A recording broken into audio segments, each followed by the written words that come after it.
Acordo às 5:30 da manhã, como sempre. O despertador mal toca, e já estou de pé, tentando fazer o mínimo de barulho possível. Lívia ainda dorme, o rosto sereno afundado no travesseiro de plumas que custou quase R$ 500. Eu havia achado caro na época, mas ela insistiu que precisava para dormir bem, que estava com problemas na coluna. Não discuti.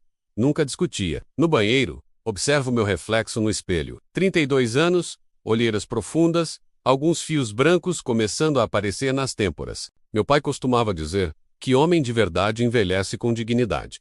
Será que ele se referia a envelhecer 10 anos em 7? Preparo o café, em silêncio. A cozinha está imaculada, porque fui eu quem limpou tudo ontem à noite, depois de chegar do trabalho, às 9 da noite. Lívia tinha saído com as amigas para um networking importante em um restaurante novo no centro. Quando perguntei como tinha sido, ela apenas revirou os olhos e disse que eu não entenderia. Deixo uma xícara de café pronta para ela, com 2 torradas e geleia de morango. Exatamente como gosta. Antes do ser, coloco R$ 400 em dinheiro sobre a bancada. É a mesma quantia que deixo toda segunda-feira. Para despesas da semana, ela diz: nunca sei exatamente para que vai o dinheiro. Mas também, nunca pergunto. Aprendi que perguntar gera discussões. E discussões com Lívia são como entrar em um labirinto sem saída. O trajeto até o escritório leva 1h30 de ônibus e metrô. Poderia comprar um carro. Tecnicamente, tenho um bom salário como gerente de projetos em uma empresa de tecnologia. Mas Lívia insiste que precisamos economizar para coisas importantes. O apartamento que vamos comprar. A viagem para a Europa que ela sonha há anos. O casamento dos sonhos que seus pais não puderam pagar. Engraçado. Já somos casados há 7 anos, mas ela ainda fala desse casamento dos sonhos como se nosso enlace no cartório, com apenas 4 testemunhas, não tivesse valido nada. E talvez ela esteja certa. Talvez nada do que faço valha alguma coisa. Na empresa, mergulho no trabalho. É o único lugar onde me sinto competente, valorizado. Minha equipe me respeita, meu chefe confia em mim. Aqui, minhas opiniões importam. Aqui, eu tenho voz. É estranho como o escritório se tornou meu refúgio, quando deveria ser minha casa. Durante o almoço, como sozinho na minha mesa enquanto reviso relatórios. Meu celular vibra. É Lívia. Preciso de mais dinheiro. As meninas marcaram spa hoje à tarde. Transfere 300 para mim. Não é um pedido. É uma ordem. Nunca é um pedido. Transfiro o dinheiro sem questionar. Já faz parte da rotina. Como escovar os dentes ou respirar. Automático, desgastante, infinito. À noite, quando chego em casa, ela está no sofá assistindo a alguma série, com as unhas requém-feitas, brilhando sob a luz da TV. Nem olha para mim quando entro. Oi, digo, testando as águas. HMM. É a resposta que recebo. Como foi seu dia? Por que você quer saber? Você não entende nada da minha vida mesmo. E assim termina mais uma tentativa de conexão. Vou para o quarto, troco de roupa, preparo o jantar para nós dois. Ela come em silêncio, reclamando que o tempero tá sem graça, que eu deveria aprender a cozinhar direito. Lava a louça, limpa a cozinha, vou dormir. Ela rola para o lado oposto da cama, o mais distante possível de mim. Faz meses que não temos nenhuma intimidade, e quando tento me aproximar, sou rechaçado com desprezo. Você acha mesmo que estou com vontade? Cansada do dia inteiro. Dia inteiro fazendo o quê? A pergunta fica presa na minha garganta, como tantas outras. Fecho os olhos e tento dormir, mas o sono demora. Minha mente gira em círculos, sempre voltando para a mesma questão. Como cheguei aqui? E mais importante, como vou ser? Não foi sempre assim. Quando conheci Lívia, eu estava no último ano da faculdade de engenharia. Ela trabalhava como recepcionista em uma academia onde eu treinava, e era absolutamente deslumbrante. Cabelos negros, olhos cor de mel, um sorriso que iluminava o ambiente inteiro. Ela me notou primeiro, na verdade, começou a puxar a conversa, a fazer perguntas sobre mim, a se interessar genuinamente pela minha vida. Eu tinha acabado de terminar um relacionamento de 3 anos com Helena. Nós tínhamos nos conhecido no primeiro ano da faculdade e construímos algo sólido juntos. Helena era inteligente, engraçada, independente, estudava arquitetura e tinha planos grandiosos para o futuro. Mas o relacionamento acabou desgastando. Éramos jovens demais, queríamos coisas diferentes, a rotina pesou. Foi um término amigável, sem grandes dramas. Na época, achei que precisava de algo diferente, mais emocionante. E Lívia era exatamente isso. Onde Helena era pé no chão, Lívia era sonhadora.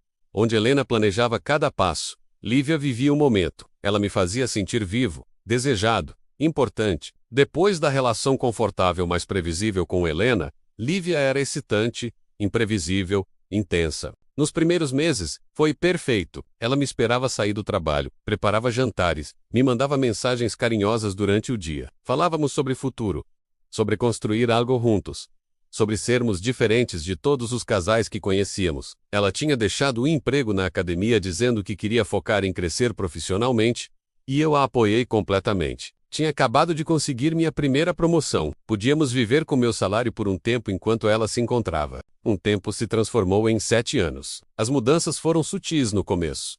Um comentário aqui, uma crítica ali. Você acha mesmo que essa camisa combina com você? Meu primo acabou de comprar um carro novo. E vocês têm a mesma idade. A esposa do seu chefe disse que eles foram para a Grécia nas férias. Quando vamos fazer uma viagem de verdade?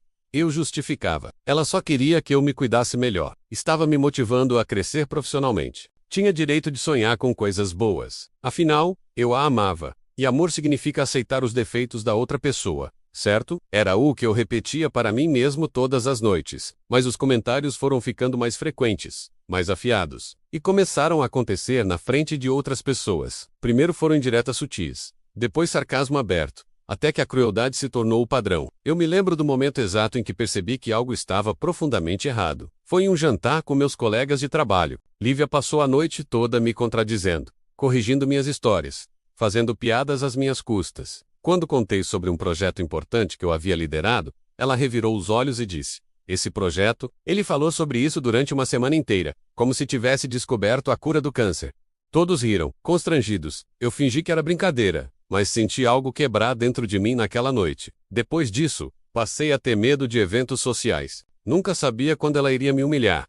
Qual aspecto da minha vida seria exposto e ridicularizado? Era como andar em um campo minado emocional, onde cada passo poderia detonar uma explosão.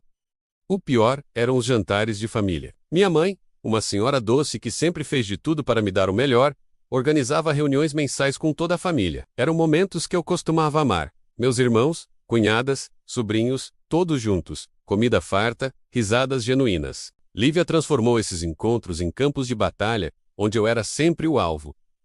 "Sério que você veio com essa roupa, Diego? Eu falei para você trocar de camisa antes de sairmos." Todos olham. Minha mãe muda de assunto rapidamente, tentando amenizar o constrangimento. "Diego, seu irmão me contou que está pensando em trocar de carro novamente. Deve ser bom ter dinheiro para essas coisas, né?" Risinho forçado. Meu irmão fica sem jeito, sem saber onde enfiar a cara. "Ai, gente, vocês acreditam que o Diego sugeriu que a gente fosse pra praia nas férias? Como se eu quisesse me bronzear que nem farofeira. As menhas, todas vão pra Miami, Cancún, mas eu, coitada, vou ter que me contentar com Guarujá." Silêncio constrangedor paira sobre a mesa. Minha mãe me puxava de canto às vezes, os olhos marejados de preocupação. "Filho, tá tudo bem no seu casamento? Você não parece feliz." Eu mentia dizendo que sim, que Lívia só tinha um jeito diferente de se expressar, que eu estava bem, que era apenas uma fase difícil, que todo relacionamento tem altos e baixos. Não conseguia admitir, nem para mim mesmo, muito menos para minha mãe, que tinha me tornado refém de um relacionamento tóxico. Admitir seria reconhecer que eu tinha falhado, que tinha desperdiçado 7 anos da minha vida, que tinha sido fraco demais para sair antes. No trabalho, eu era respeitado, minha equipe me admirava, meu chefe confiava em mim. Eu entregava resultados consistentemente. Tinha acabado de receber uma promoção, um aumento significativo. Mas em casa, eu era constantemente diminuído, reduzido a nada. E o pior, eu tinha começado a acreditar nas críticas. Talvez eu realmente não fosse bom o suficiente. Talvez ela merecesse mais do que eu podia oferecer. Talvez eu tivesse sorte de ter alguém como ela, e por isso precisasse aguentar tudo calado. Era esse o discurso que ela havia implantado na minha cabeça, tiolo por tiolo. Ao longo dos anos, as amigas de Lívia eram todas iguais a ela. Mulheres que não trabalhavam, que viviam às custas dos maridos ou namorados, que passavam os dias em salões de beleza e cafés caros postando fotos no Instagram, com legendas sobre empoderamento feminino e independência. Lívia passava horas com elas, e sempre voltava pior. Mais exigente, mais insatisfeita, mais cruel. A Jéssica me contou que o marido dela deu um carro de presente de aniversário. Conversível, importado. "Sabe o que você me deu no meu último aniversário? Um jantar em um restaurante qualquer." Que romântico. Dá pra ver o quanto você me valoriza.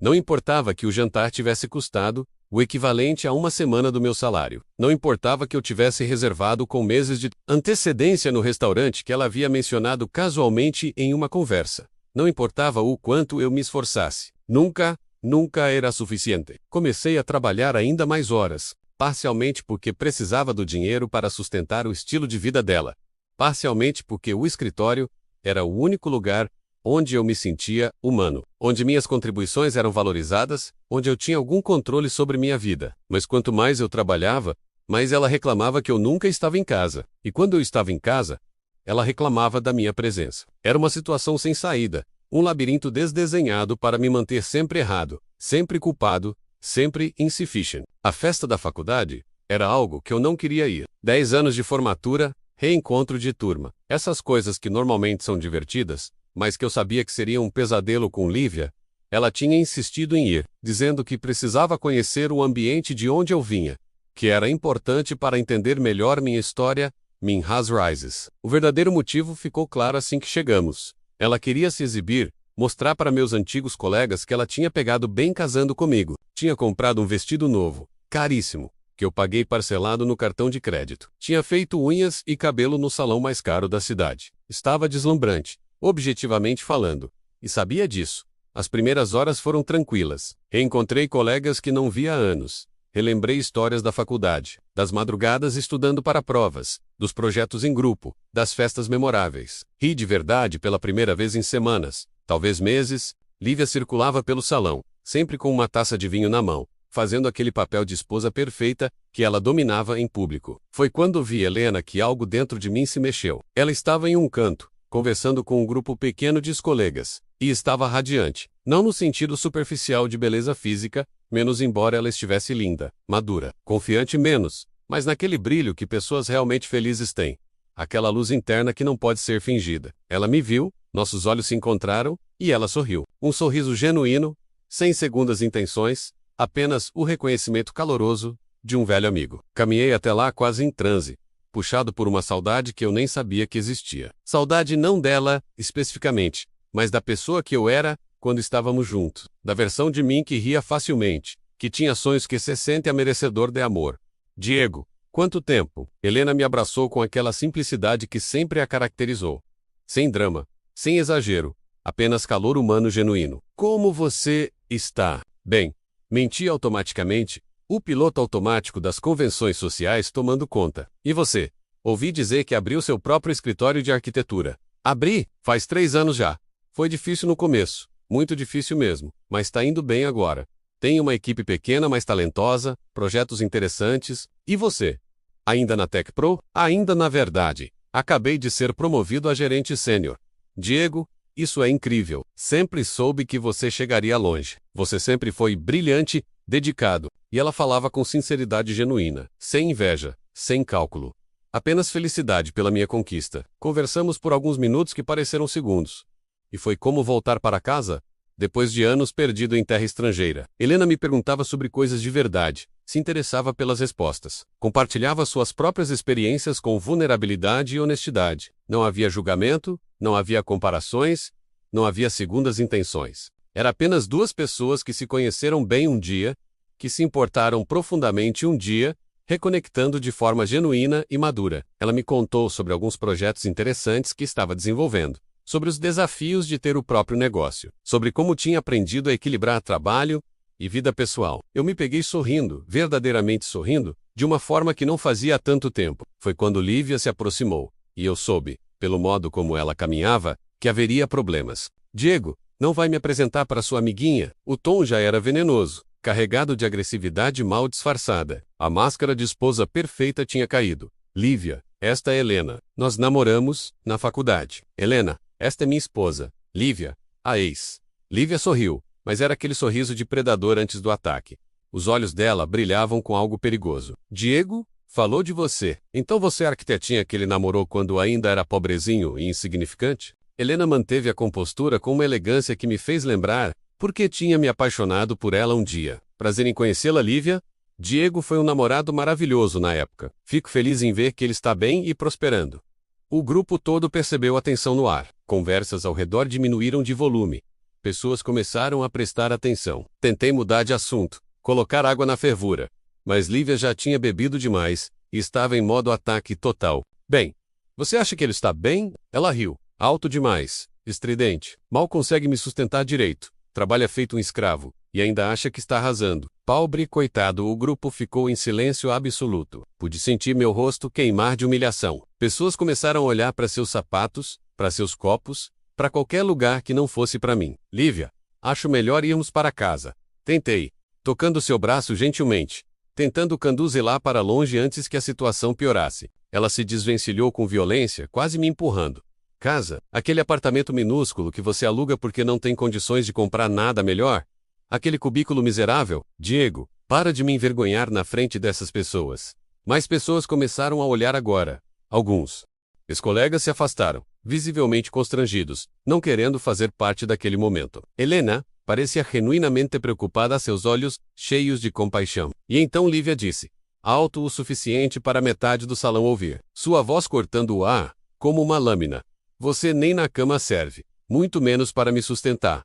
Você é um fracasso completo. O mundo parou. 15 segundos de silêncio absoluto. O tipo de silêncio que é barulhento na sua intensidade. Pude ver pessoas desviando o olhar, sentir a humilhação coletiva espalhando-se pelo ambiente como ondas, o constrangimento palpável no ar, como uma presença física. Alguém tossiu, nervosamente. Outra pessoa murmurou algo indistinto para o acompanhante. Lívia me olhou com aquele sorriso maldoso, de quem acabou de dar o golpe final, esperando minha reação, esperando que eu implorasse perdão, que tentasse me explicar, que saísse correndo de vergonha, que me ajoelhasse e pedisse para conversarmos em particular. Ela estava acostumada com minha submissão, mas algo aconteceu dentro de mim naquele momento, como se uma corda que estava sendo esticada há 7 anos, puxada cada vez mais apertada a cada dia, a cada humilhação, a cada crítica, finalmente, arrebentasse com um estalo silencioso. Senti uma calma profunda, uma clareza cristalina, como se uma névoa densa que obscurecia minha visão tivesse subitamente se dissipado. Olhei para ela.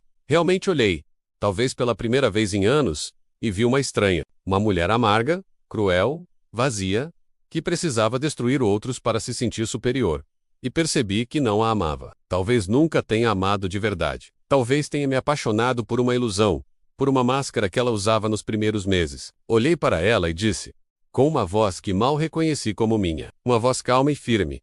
Ok, apenas isso. Ok. O silêncio ficou ainda mais profundo, se isso era possível. Lívia piscou, confusa, não esperando essa reação. E então me virei, e caminhei até Helena, que havia se afastado alguns passos, para nos dar espaço. Desculpe você ter que presenciar isso, disse para Helena.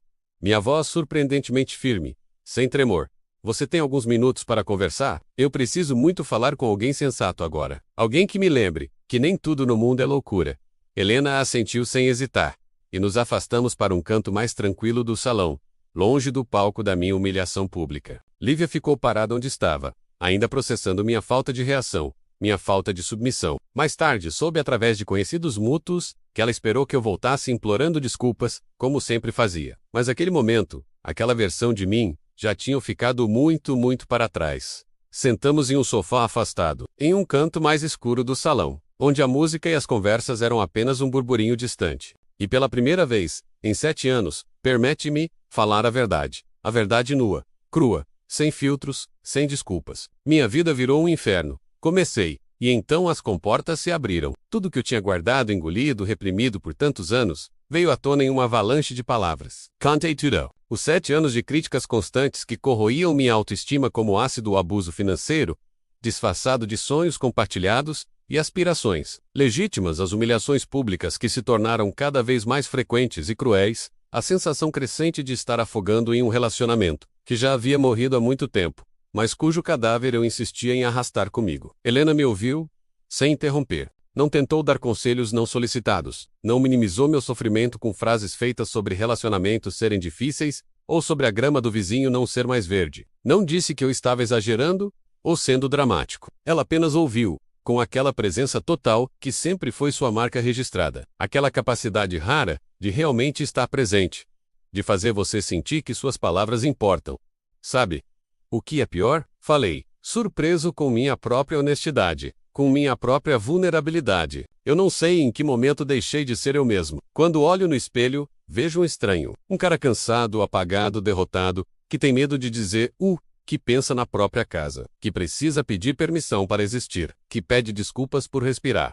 Diego, Helena disse suavemente, seus olhos cheios de uma compaixão genuína. você sabe que não precisa viver assim, né? Você tem escolhas. Você sempre teve, eu sei, sempre soube, em algum nível. Mas quando você está dentro da situação, afundando lentamente dia após dia, é como se não conseguisse enxergar a porta de saída. Ou pior, como se não merecesse sair. Como se essa fosse a vida que eu merecia por ter falhado de alguma forma fundamental como pessoa. Você não falhou, e você merece muito mais do que isso. Eu me pergunto todos os dias, como deixei chegar a este ponto? Como me tornei essa pessoa patética que aceita ser humilhada em público, e ainda volta para casa com a pessoa que me humilhou? Helena pegou minha mão. Um gesto simples, mas que significou tudo naquele momento. Porque abuso emocional não acontece de uma vez.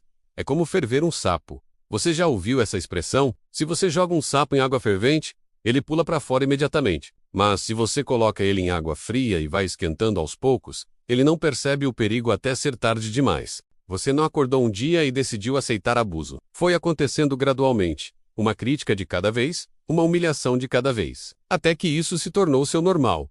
Suas palavras ressoaram profundamente. Era exatamente isso. O abuso tinha sido tão gradual, tão incremental, que eu não tinha percebido, quando deixou de ser um relacionamento com problemas e se tornou uma prisão emocional. Conversamos por mais de 1 hora. Helena me contou sobre sua vida, menos havia se casado 3 anos após nosso término, e se divorciado 2 anos depois, mas de forma madura e respeitosa. Não tinha sido fácil, mas tinha sido necessário. Percebi que estávamos juntos por inércia, não por amor, por medo de estar sozinha, não por genuinamente querer estar com aquela pessoa. E quando finalmente tive coragem de terminar, foi libertador, assustador, mas libertador. Ela estava focada agora em sua carreira e em construir a vida que realmente queria, não a vida que achava que deveria querer. Tinha projetos emocionantes, viajava quando podia e queria, mantinha amizades verdadeiras e profundas. Tinha escolhido a própria felicidade acima das expectativas sociais, e isso transparecia em cada palavra e em cada gesto. Ela tinha aquela paz que vem de estar alinhada com seus próprios valores.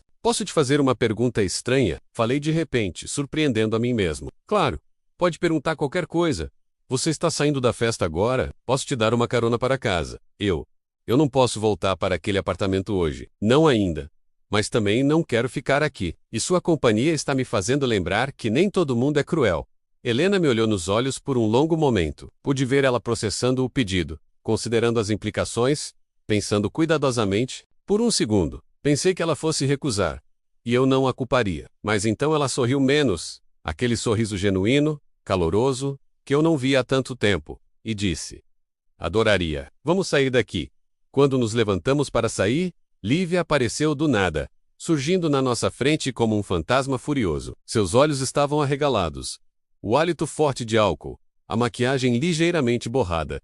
Ela tinha chorado, ou estava fingindo que tinha chorado. Não conseguia mais distinguir o que era real nela e o que era performance. Aonde você pensa que vai? Ela praticamente gritou, agarrando meu braço com força. Você não pode simplesmente ir embora. Quem você pensa que é? Olhei para ela como se estivesse vendo uma desconhecida pela primeira vez. E de certa forma, estava a mulher que eu havia amado, ou pensado que amava, não existia mais. Talvez nunca tenha existido. Talvez tenha sido sempre uma ilusão, uma miragem no deserto da minha solidão pós-Helena. Gentilmente, mas com firmeza, me desvencilhei do aperto dela. E falei, com genuína educação, como se estivesse recusando um panfleto na rua. Desculpe, acho que você está me confundindo com outra pessoa. Não nos conhecemos. E saí pela porta com Helena, deixando Lívia gritando atrás de mim. Cada palavra dela ficava mais distante, mais irrelevante, mais inaudível. Pela primeira vez em 7 anos, eu estava caminhando em direção à saída, e a cada passo, sentia o peso diminuir, a respiração ficando mais fácil, o peito se expandindo. Deixei Helena em casa. Não aconteceu nada além de uma boa conversa e um abraço longo, apertado, do tipo que transmite mais do que palavras poderiam. No carro, antes dela sair, conversamos por mais 1 hora. Apenas conversamos, sobre tudo e nada, como velhos amigos, que têm muito tempo a recuperar. Ela me deu seu número antes de sair, e disse para ligar quando eu quisesse conversar. Você precisa de amigos agora, não de complicações. Precisa reconstruir sua base antes de pensar em qualquer outra coisa. E quero que saiba que pode contar comigo, sem pressão, sem expectativas. Concordei, agradecido por sua sabedoria e maturidade. Não estava pronto para nada romântico. Precisava primeiro me reencontrar.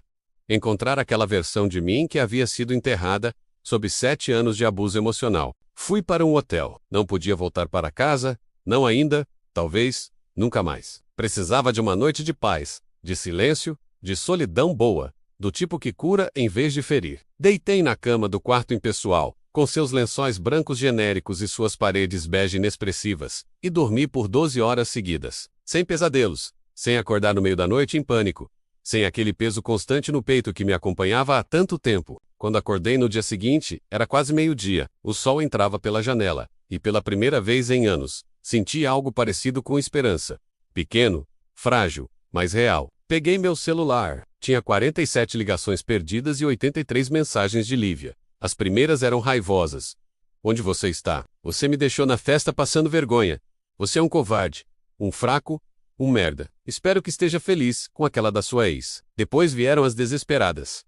Diego, por favor, precisamos conversar. Eu não quis dizer aquelas coisas. Você sabe como eu fico quando bebo.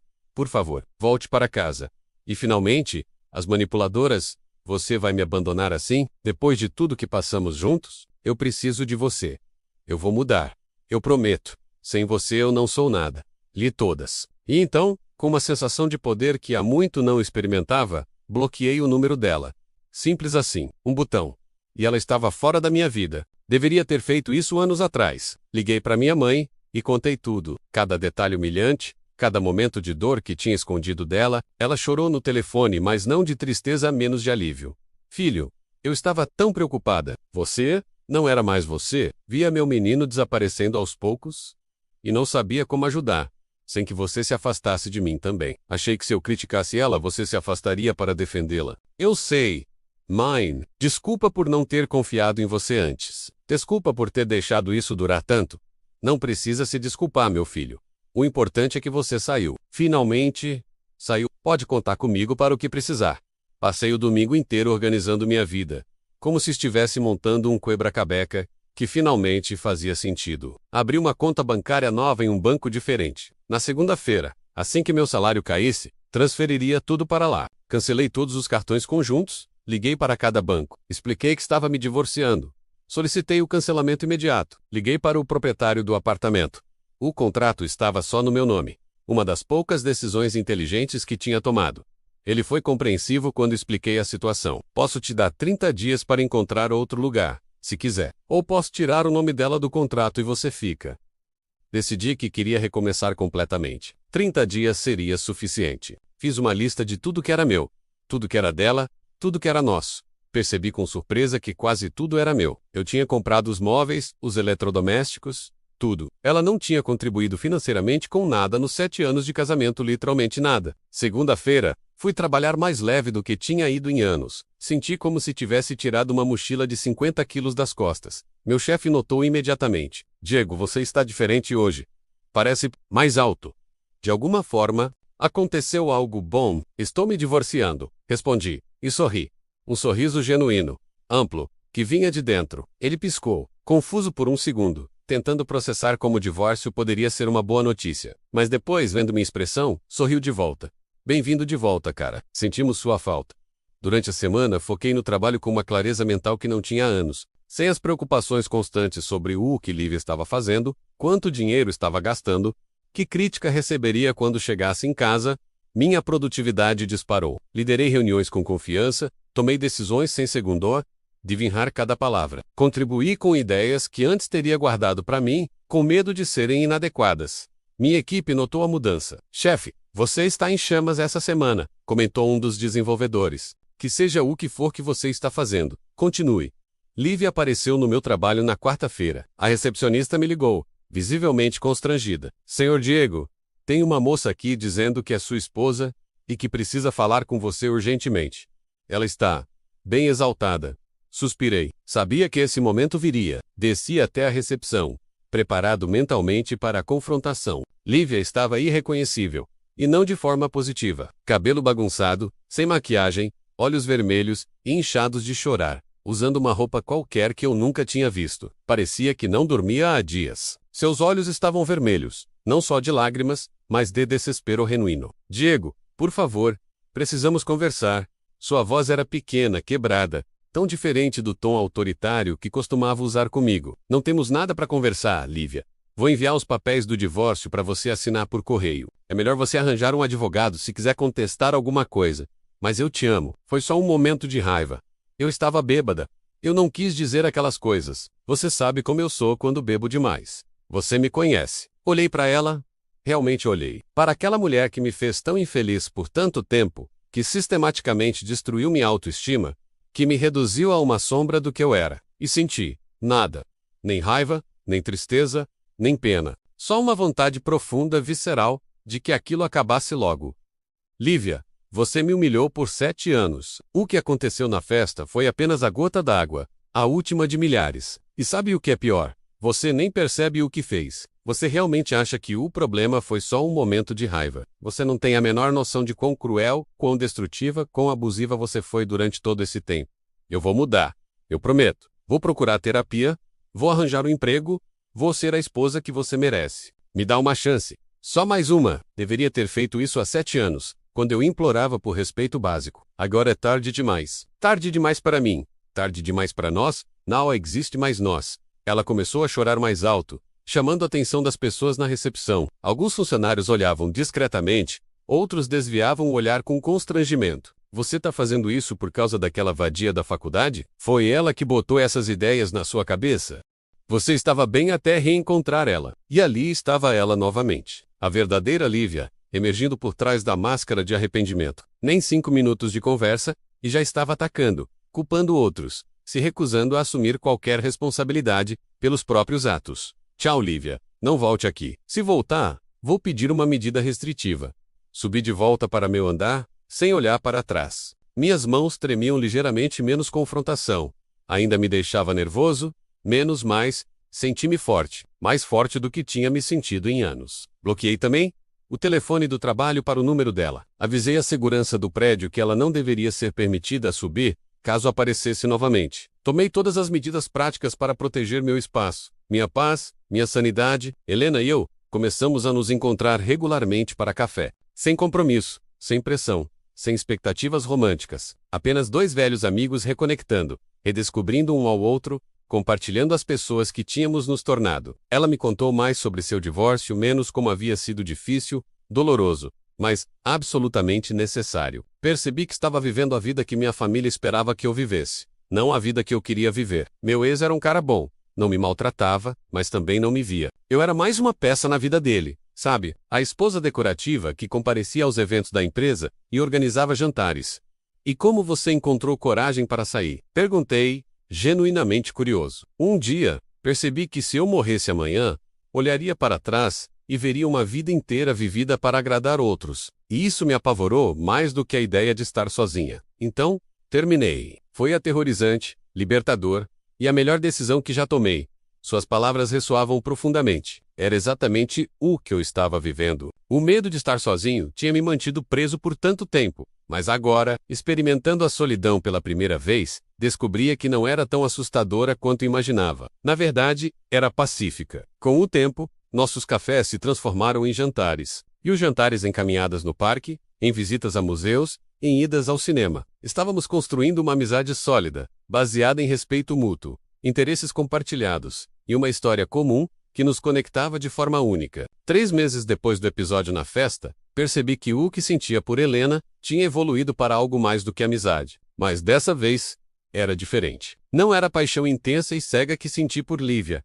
Era algo mais profundo, mais maduro. Era admiração, respeito, companheirismo. Era querer o bem dela, tanto quanto o meu próprio. Era sentir que éramos melhor juntos do que separados, mas que também éramos completos individualmente. Conversei com ela, honestamente, sobre meus sentimentos. Sem jogos, sem manipulação, apenas honestidade vulnerável. Helena, eu sei que disse que precisava de amizade, não de complicações.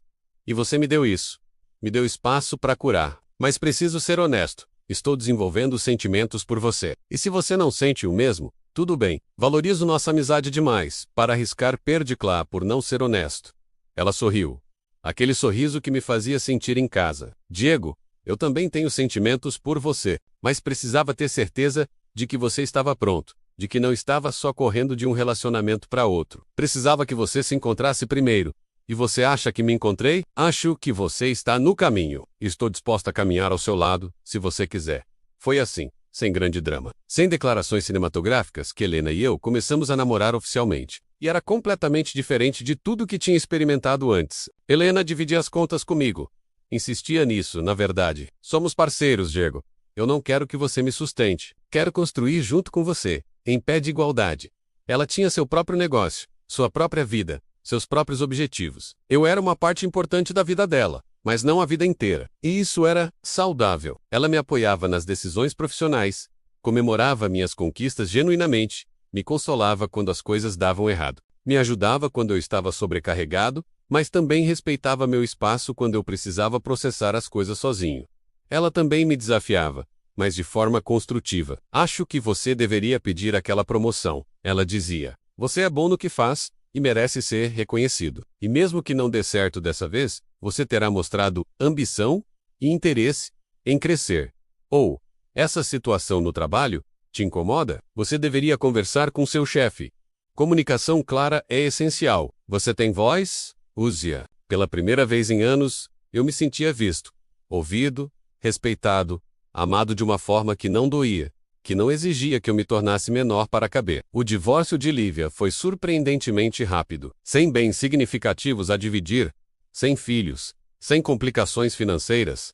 Eu tinha evidências de todas as transferências que fiz para ela ao longo dos anos, mas decidi não pedir nada de volta. Só queria que acabasse. Ela assinou os papéis sem muito drama, através de advogados. Não nos vimos pessoalmente durante todo o processo. Através da minha advogada, soube que ela havia voltado a morar com a mãe. As amigas que sempre estavam por perto nos tempos de almoços caros e spas luxuosos, haviam sumido completamente quando ela realmente precisou de ajuda. Descobri que ela tinha tentado se apoiar nelas emocionalmente e financeiramente, mas todas tinham dado desculpas e se afastado. Amizades construídas sobre superficialidade raramente sobrevivem a tempos difíceis. Alguns meses depois, fiquei sabendo através de conhecidos mútuos que ela tinha conseguido um emprego em um supermercado. Turno da noite, salário mínimo, trabalho duro, longe dos almoços em restaurantes chiques e dos dias em spas caros. Algumas pessoas da minha família acharam que eu tinha sido cruel, que deveria ter ajudado ela a se reerguer, que afinal tínhamos sido casados por 7 anos.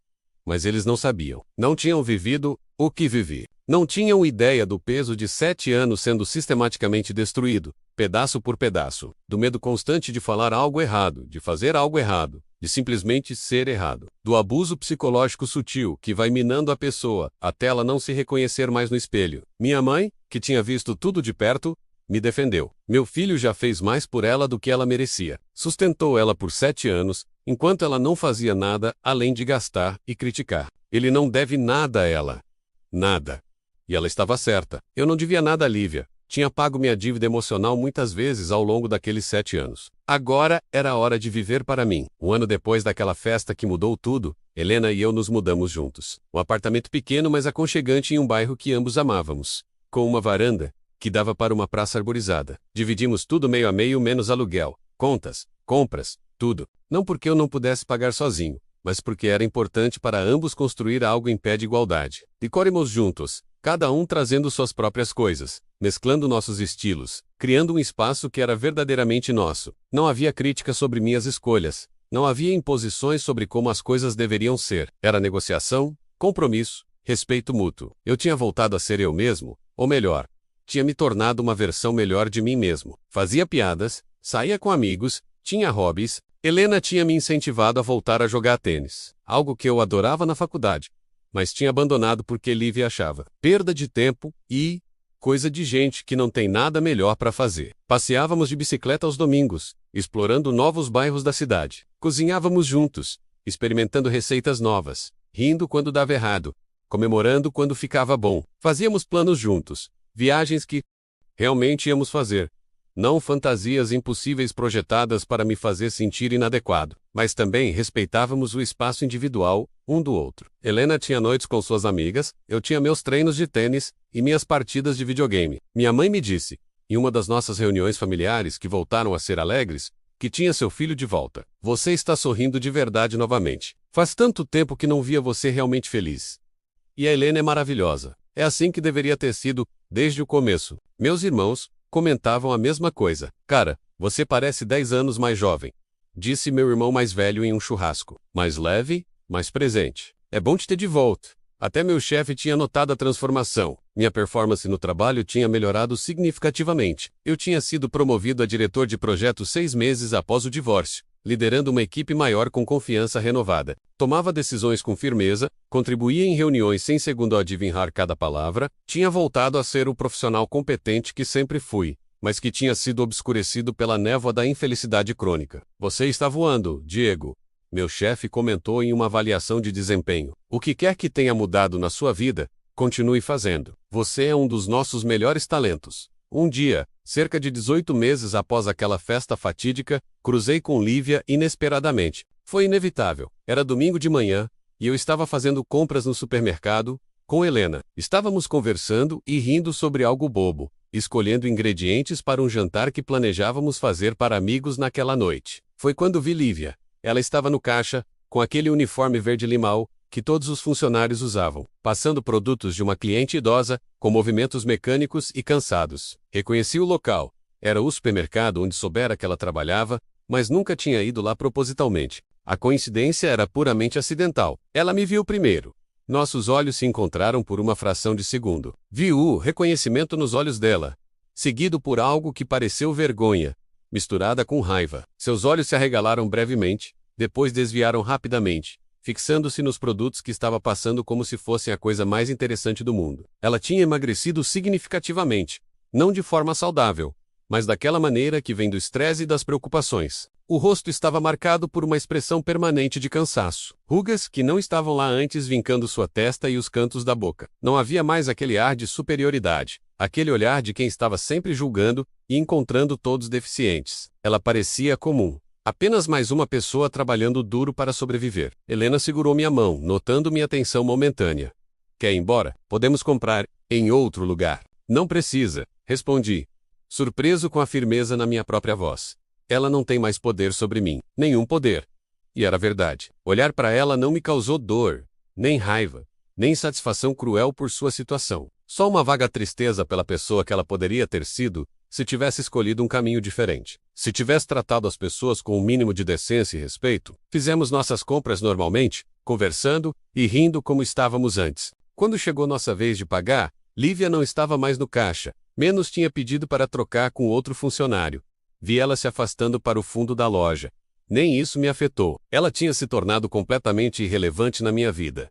Uma personagem de um capítulo distante que eu tinha fechado e arquivado. No carro, enquanto guardávamos as compras no porta-malas, Helena perguntou: "Como você se sente?" Pensei por um momento antes de responder, querendo ser honesto não só com ela, mas comigo mesmo. "Livre", respondi finalmente, a palavra saindo com uma clareza cristalina. Completamente, absolutamente livre, como se a última corrente tivesse finalmente caído. Ela sorriu e me beijou. Exatamente o que você merece. Liberdade, felicidade, paz. E naquele momento, com o sol da manhã iluminando seu rosto, com sacolas de compras no carro para um jantar com amigos, com planos para o futuro que eram realistas e compartilhados, percebi que eu realmente tinha tudo isso. Liberdade, felicidade, paz. As 3 coisas que havia perdido durante 7 anos e que levaram apenas para começar a recuperar. Hoje, 3 anos depois daquela festa transformadora, sou uma pessoa fundamentalmente diferente da que era. Helena e eu nos casamos em uma cerimônia simples e linda, com apenas família próxima e amigos verdadeiros. Foi no jardim da casa da minha mãe ou Par do Sol, com as pessoas que realmente nos amavam e nos apoiavam. Não foi extravagante ou caro. Não foi em um salão luxuoso com 300 convidados, metade dos quais mal conhecíamos. Foi íntimo, significativo, autêntico, e foi perfeito de uma forma que nenhum casamento dos sonhos que Lívia fantasiava poderia ter sido. Helena está grávida de 6 meses agora, uma menina que decidimos chamar de Clara. Quando soubemos da gravidez, choramos juntos de alegria. Não de obrigação, não de medo, mas de pura alegria. Estamos construindo uma família baseada em amor verdadeiro, respeito e parceria igualitária. Meu escritório de arquitetura está indo bem, sim. Mudei de carreira. Helena me incentivou a perseguir um sonho antigo que tinha enterrado. Sempre gostei de design e construção. E com o apoio dela, voltei para a faculdade aos 35 anos para estudar arquitetura. Ela nunca me fez sentir velho demais, tarde demais, incapaz demais. Pelo contrário, celebrou minha coragem de recomeçar. Trabalho agora em parceria com ela, nossos estilos se complementando perfeitamente. É desafiador, às vezes estressante, mas profundamente satisfatório. Acordar todos os dias fazendo algo que amo, ao lado de alguém que amo, é um privilégio que nunca tomo como garantido. Olho para trás às vezes e me pergunto, como deixei as coisas chegarem àquele ponto com Lívia?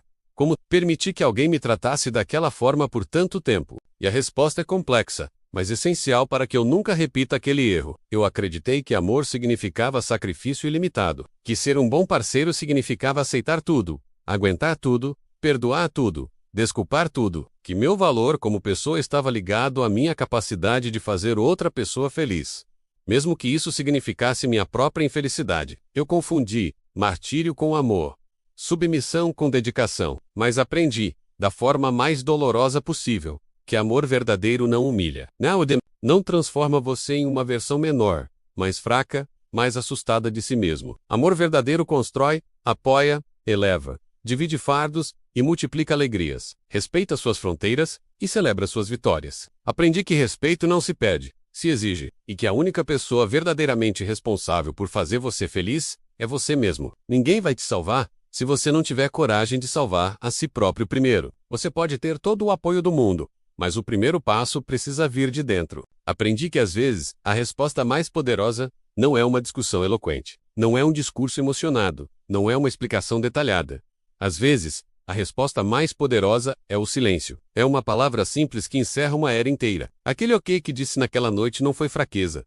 Menos foi a coisa mais forte, mais corajosa que já fiz. Foi o momento em que parei de lutar uma batalha perdida e escolhi simplesmente ir embora. Aprendi que há dignidade em saber quando desistir. Nossa cultura glorifica a persistência, o nunca desistir, o lutar até o fim. Mas às vezes, a coisa mais sábia, mais forte, mais saudável que você pode fazer é reconhecer uma causa perdida e redirecionar sua energia para algo que realmente merece seu investimento emocional. E aprendi, acima de tudo, que nunca é tarde demais para recomeçar. Mesmo depois de 7 anos, mesmo depois de uma década, mesmo quando parece que você está preso para sempre em um padrão destrutivo, sempre há uma porta de saída.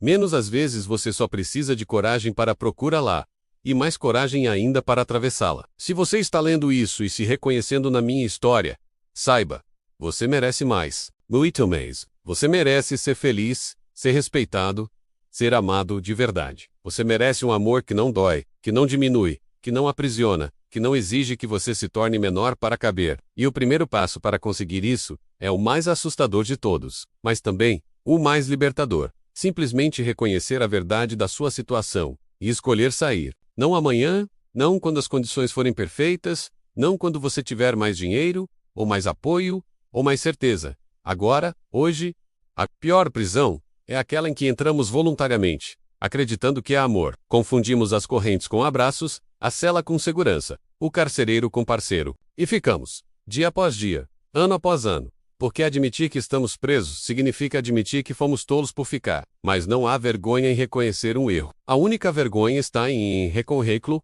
e ainda assim escolher perpetuá-lo. O dia em que você finalmente abre a porta e sai, esse é o dia em que você realmente começa a viver. Não é o fim de algo, é o começo de tudo. É assustador, incerto, desconfortável, mas é seu, é livre, é real. Para mim, esse dia começou com uma única palavra, dita em um momento de clareza, cristalina, em meio ao caos e à humilhação. Ok. Essa palavra mudou tudo. Foi minha declaração de independência, meu grito de guerra silencioso, minha linha na areia. Foi o momento em que escolhi a mim mesmo pela primeira vez em 7 anos. E se eu pudesse voltar no tempo e falar com aquele homem cansado, quebrado, assustado que eu era, diria: vai doer. Vai ser difícil. Você vai duvidar de si mesmo 1000 vezes. Mas do outro lado dessa dor, está uma vida que vale a pena viver. Uma vida que é verdadeiramente sua. Vale cada lágrima, cada momento de medo, cada segundo de incerteza. Então respire fundo, reúna sua coragem e diga aquela palavra que vai libertá-lo. Ok. Às vezes, é tudo que você precisa dizer.